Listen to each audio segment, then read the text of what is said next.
कि दोहराता हूं सुनो रक्त से लिखी हुई कुर्बानी, जिसके कारण मिट्टी भी चंदन है राजस्थानी। रावल रत्न सिंह को छल से कैद किया खिलजी ने, कालजयी मित्रों से मिलकर दगा किया खिलजी ने। खिलजी का चित्तौड़ दुर्ग में एक संदेशा आया, जिसको सुनकर शक्त शौर्य पर फिर अंधियारा छाया। 10 दिन के भीतर न पद्मिनी का डोला यदि आया, यदि न रूप की रानी को तुमने दिल्ली पहुंचाया, तो फिर राणा रत्न सिंह का शीश कटा पाओगे, और शाही शर्त न मानी तो फिर पीछे पछताओगे। अब ये एक संदेश आता है चित्तौड़ के किले में, तो पूरे किले में बड़ी अफरा तफरी मच जाती है कि महाराणा पहले ही नहीं है, और अब ये नया हमारे पर क्या आ गया। तो यह दारुण संवाद लहर सा तोड़ गया रण भर में, यह बिजली की तरह क्षितिज से फैल गया अंबर में। महारानी हिल गई, शक्ति का सिंहासन डोला था सतीत्व मजबूर जुल्म विजयी स्वर में बोला था। रुष्ट हुए बैठे थे सेनापति गोरा रणधीर, जिनसे रण में भय खाती थी खिलजी की शमशीर। अन्य अनेकों मेवाड़ी योद्धागढ़ छोड़ गए थे, रत्न सिंह की संधि नीति से नाता तोड़ गए थे, पर रानी ने प्रथम वीर गोरा को खोज निकाला। वन वन भटक रहा था मन में तिरस्कार की ज्वाला। यह लोक श्रुति है कि महारानी स्वयं घोड़े पर सवार होकर अपनी अंगरक्षिकाओं को लेकर, कोई विश्वस्त साथियों को लेकर जंगल जंगल गई, और एक जगह पर उन्हें एक पेड़ के नीचे सेनापति गोरा तलवार लिए मिल गए। तो वहां उनसे उन्होंने बात की, पर रानी ने प्रथम वीर गोरा को खोज निकाला। वन वन भटक रहा था मन में तिरस्कार की ज्वाला, गोरा से पद्मिनी ने खिलजी का पैगाम सुनाया। गोरा को पद्मिनी ने खिलजी का पैगाम सुनाया, मगर वीरता का अपमानित ज्वार नहीं मिट पाया। बोला, मैं तो बहुत तुच्छ हूं, राजनीति क्या जानूं। अव्यंग में कहता है कष्ट में है, दुख में है, पूरी परंपरा, पूरा वंश उसने सेवा में लगाया मेवाड़ राजवंश के, और वहां से अपमानित होकर लौटा है, तो कष्ट में है। तो सेनापति कहता है कि बोला, मैं तो बहुत तुच्छ हूं, राजनीति क्या जानूं, निर्वासित हूं, राज मुकुट की हट कैसे पहचानूं। बोली पद्मिनी, समय नहीं है वीर क्रोध करने का, अगर धरा की यान मिट गई घाव नहीं भरने का। दिल्ली गई पद्मिनी तो फिर पीछे पछताओगे, जीते जी रजपूती कुल को दाग लगा जाओगे। राणा ने जो किया कहा वह माफ करो सेनानी, यह कह गोरा के चरणों पर झुकी पद्मिनी रानी। अब पद्मिनी, महारानी पद्मिनी, मेवाड़ राजवंश की आभा, मेवाड़ राजवंश की ज्योति, वो सेनापति को प्रणाम कर रही है चरणों में झुक के। ये क्या दृश्य है, ये क्या करती हो गोरा, पीछे हट बोला। और रजपूती गरिमा का फिर धधक उठा था शोला। महारानी हो तुम सिसोदिया कुल की जगदम्बा हो, प्राण प्रतिष्ठा एक लिंग की ज्योति अग्निगंधा हो। किन शब्दों से सम्मानित कर रहा है महारानी को। वो उस समय कैसी स्थिति रही होगी महारानी की कि पति कैद में है, जहां जंगल में हूं, लेकिन वो उनको बता रहा है कि आप कौन हो। महारानी हो तुम सिसोदिया कुल की जगदम्बा हो, प्राण प्रतिष्ठा एक लिंग की ज्योति अग्निगंधा हो। जब तक गोरा के कंधे पर दुर्जय शीश रहेगा। और ये प्रतिज्ञा भारतीय इतिहास में देखिए तो पितामह भीष्म ने जो कहा था, लेकिन ये दूसरी बार हो रहा है कि मृत्यु से वो कह रहे, कहते हैं कि जब तक गोरा के कंधे पर दुर्जय शीश रहेगा, महाकाल से भी राणा का मस्तक नहीं कटेगा। तुम निश्चिंत रहो, महलों में देखो समर भवानी, और खिलजी देखेगा केसरिया तलवारों का पानी। खिलजी देखेगा केसरिया तलवारों का पानी। राणा के सकुशल आने तक गोरा नहीं मरेगा, एक पहर तक सिर कटने पर भी धड़ युद्ध करेगा। एक लिंग की शपथ, महाराणा वापस आएंगे, महाप्रलय के घोर प्रबंजन भी न रोक पाएंगे। शब्द शब्द मेवाड़ी सेनापति का था तूफानी, और शंकर के डमरू में जैसे जागी वीर भवानी, जिसके कारण मिट्टी भी चंदन है राजस्थानी। दोहराता हूं सुनो रक्त से लिखी हुई कुर्बानी। खिलजी मचला था पानी में आग लगा देने को, पर पानी प्यासा बैठा था ज्वाला पी लेने को। गोरा का आदेश हुआ, सज गए 700 डोले, और बांकुरे बादल से गोरा सेनापति बोले, खबर भेज दो, खिलजी पर पद्मिनी स्वयं आती है, अन्य 700 सखियां भी वो संग लिए आती है। स्वयं पद्मिनी ने बादल का कुमकुम तिलक किया था, दिल पर पत्थर रखकर भीगी आंखों से विदा किया था। एक युवा तेजस्वी योद्धा और मातृवत मां पद्मिनी ने जब उसे विदा किया होगा, दृश्य देखिए। और 700 सैनिक जो यम से भी भिड़ सकते थे, हर सैनिक सेनापति था, लाखों से लड़ सकते थे, एक एक कर बैठ गए। सज गई डोलियां पल में, मर मिटने की होड़ लग गई थी मेवाड़ी दल में।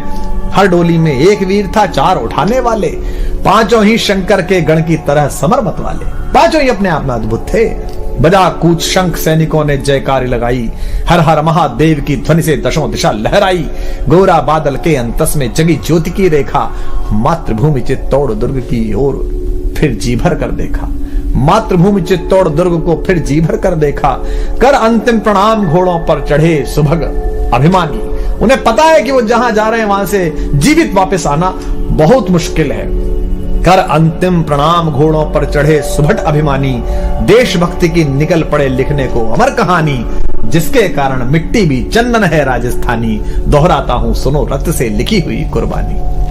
जा पहुंचे डोलियां एक दिन खिलजी की सरहद में, उधर दूत भी जा पहुंचा खिलजी के रंग महल में। बोला शहंशाह पद्मिनी मलिका बनने आई है, रानी अपने साथ हुस्न की कलियां भी लाई है, एक मगर फरियाद फकत उसकी पूरी करवा दो, राणा रत्न सिंह से केवल एक बार मिलवा दो। खिलजी उछल पड़ा यह कह फौरन हुक्म दिया था, खिलजी उछल पड़ा यह कह फौरन हुक्म दिया था, बड़े शौक से मिलने का शाही फरमान दिया था। बस एक बार भेंट करना चाहती हैं। अब भेंट में क्या था कि महारानी के डोले में कविता कहती है कि एक लोहार बैठा हुआ था और साथ में ये गए थे सेनापति जी ताकि वो बेड़ियां काट सके। वह शाही फरमान दूत ने गोरा तक पहुंचाया। गोरा झूम उठे क्षण बादल को पास बुलाया। बोले बेटा वक्त आ गया अब कट मरने का, बोले बेटा वक्त आ गया है अब कट मरने का, मातृभूमि मेवाड़ दरा का दूध सफल करने का। यह लोहार पद्मिनी भेष में बंदिग रह जाएगा, केवल 10 डोलियां लिए गोरा पीछे धाएगा। यह बंधन काटेगा, हम राणा को मुक्त करेंगे। घुड़सवार कुछ उधर आगे ही तैयार रहेंगे, जैसे ही राणा आए वे सब आंधी बन जाएं और उन्हें चित्तौड़ दुर्ग पर वे सकुशल पहुंचाएं। अब आप तैयारी देखिए कि कितनी कठिन, पूरी सेना खिलजी की और ये चंद लोग, और उसके बाद भी अपने महाराज को महाराणा को किस तरह मुक्त कराने के लिए क्या संकल्प है कि उन्हें चित्तौड़ दुर्ग तक वे सकुशल पहुंचाएं। अगर भेद खुल गया वीर तो पल की देर न करना, और शाही सेना आ पहुंचे तो बढ़कर रण करना। राणा जाए जिधर शत्रु को उधर न बढ़ने देना, और एक यवन को भी उस पथ पर पांव न धरने देना। मेरे लाल लाड़ले बादल आन न जाने पाए, तिल तिल कट मरना मेवाड़ी मान न जाने पाए। ऐसा ही कोगा काका रजपूती अमर रहेगी, बादल की मिट्टी में भी गौरव की गंध रहेगी।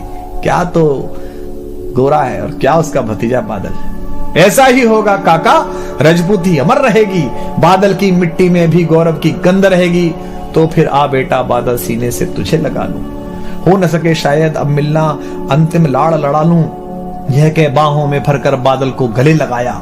धरती कांप गई, अंबर का अंतस मन भर आया। सावधान कह पुनः बढ़े पथ पर गोरा सेनानी, ऐसा ना हो जाए कमजोर हो जाए, इसने कहा सावधान कह पुनः बढ़े पथ पर गोरा सेनानी। पहुंच लिया झट से मुड़कर बूढ़ी आंखों का पानी, पहुंच लिया झट से मुड़कर बूढ़ी आंखों का पानी, जिसके कारण मिट्टी भी चंदन है राजस्थानी, दोहराता हूं सुनो रक्त से लिखी हुई कुर्बानी। तो अब योजना का क्रियान्वयन देखिए आप कि गोरा की चातुरी चली, राणा के बंधन काटे, छांट छांट कर शाही पहरेदारों के सर काटे। लिपट गए गोरा से राणा गलती पर पछताए। क्या लगा होगा महाराणा को कि जिस सेनापति पर शंका की, जिस सेनापति को स्वीकार नहीं की उसकी बात, आज वो आपातकाल में काम आया। लिपट गए गोरा से राणा गलती पर पछताए, सेनापति की नमक हलाली देख नैन भर आए। पर खिलजी का सेनापति पहले से ही शंकित था, उसे अंदाजा था कि कुछ गड़बड़ है। ऐसे लोग नहीं है जो इतने आराम से मान जाएंगे, ये रानी आ रही है और उसकी सखियां आ रही हैं, उसको संकट था। पर खिलजी का सेनापति पहले से ही शंकित था। वह मेवाड़ी चट्टानी वीरों से आतंकित था। जब यह मिलन लखा समझ पद्मिनी नहीं आई है, मेवाड़ी सेना खिलजी की मौत साथ लाई है। पहले से तैयार सैन्य दल को उसने ललकारा, निकल पड़ा टिड्डी दल, रण का बजने लगा नगाड़ा। दृष्टि फिरी गोरा की मानी, राणा को समझाया, रण मतवाले को रोका, जबरन चित्तौड़ पठाया कि आप तो जाई। राणा चले तभी शाही सेना लहरा कर आई। राणा इधर चले, उधर से शाही सेना को संकेत हुआ, कह रहे तो राणा को इन्होंने मुक्त करा लिया। राणा चले तभी शाही सेना लहरा कर आई। खिलजी की लाखों नंगी तलवारें पड़ी दिखाई। खिलजी ललकारा, दुश्मन को भाग न जाने देना, रत्न सिंह का शीश काटकर ही वीरों दम लेना। टूट पड़ो मेवाड़ी शहरों, बादल सिंह ललकारा। हर हर महादेव का गर्जा, नववेदी जयकारा। निकल डोलियों से मेवाड़ी, बिजली लगी चमकने, काली का खप्पर भरने, तलवारें लगी खटकने। राणा के पथ पर शाही सेनापति तनिक बढ़ा था, पर उस पर तो गोरा हिमगिरी सा अड़ा खड़ा था। कहा जफर से, एक कदम भी आगे बढ़ न सकोगे, यदि आदेश न माना तो कुत्ते की मौत मरोगे। रत्न सिंह तो दूर, न उनकी छाया तुम्हें मिलेगी, दिल्ली की भीषण सेना की होली अभी जलेगी। यह कह महाकाल बनकर गोरा रण में हुंकारा, लगा काटने शीश समर में बही रक्त की धारा। खिलजी की असंख्य सेना से गोरा घिरे हुए थे, पर वे मानो रण में मृत्युंजय बने हुए थे। इतने सारे सैनिक और एक योद्धा, पुण्य प्रकाशित होता है जैसे अगणित पापों से, फूल खिला रहता असंख्य कांटों के संतापों से। वो मेवाड़ी शेर अकेला लाखों से लड़ता था, बड़ा जिस तरफ वीर उधर ही विजय मंत्र पढ़ता था। इस भीषण रण से दहली थी दिल्ली की दीवारें, गोरा से टकरा कर टूटी खिलजी की तलवारें। मगर कयामत देख अंत में छल से काम लिया था, गोरा की जंघा पर अरी ने छिपकर वार किया था, पैर पर तलवार मार दी। जो ही गिरे वीरवर गोरा जफर सामने आया, शीश उतार दिया धोखा देकर मन में हर्ष आया। मगर वाहरे मेवाड़ी गोरा का धड़ भी दौड़ा, किया जफर पर वार की जैसे सिर पर गिरा हथौड़ा।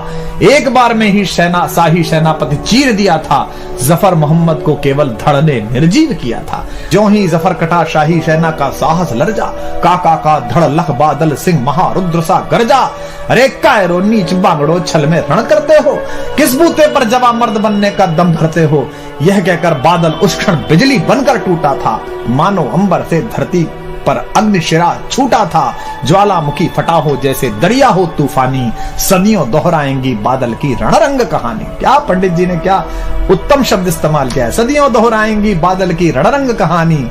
अरिका भाला लगा पेट में आंतें निकल पड़ी थी, जख्मी बादल पर लाखों तलवारें खिंची खड़ी थी। कसकर बांध लिया आंतों को केसरिया पगड़ी से, पेट फट गया और पगड़ी उतारी और इस पर बांधी। रंचक डिगा न वह प्रलयंकर, सम्मुख मृत्यु खड़ी से। अब बादल तूफान बन गया, शक्ति बनी फौलादी, मानो खप्पर लेकर मैं रण में लड़ती हो आजादी। उधर वीरवर गोरा का धड़ अरिदल काट रहा था, उधर वीरवर गोरा का धड़ अरिदल काट रहा था, और इधर बादल लाशों से भूतल पाट रहा था। आगे पीछे दाएं बाएं जमकर लड़ी लड़ाई, उस क्षण समर भूमि में लाखों बादल पड़े दिखाई।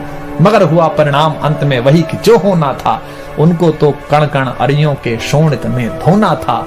मेवाड़ी सीमा में राणा सकुशल पहुंच गए थे, गोरा बादल तिल तिल एक एक कर मिटे सभी मेवाड़ी वीर सिपाही। रत्न सिंह पर लेकिन रंचक आंच न आने पाई, गोरा बादल के शव पर भारत माता रोई थी। क्या क्या युद्ध है, क्या युद्ध है।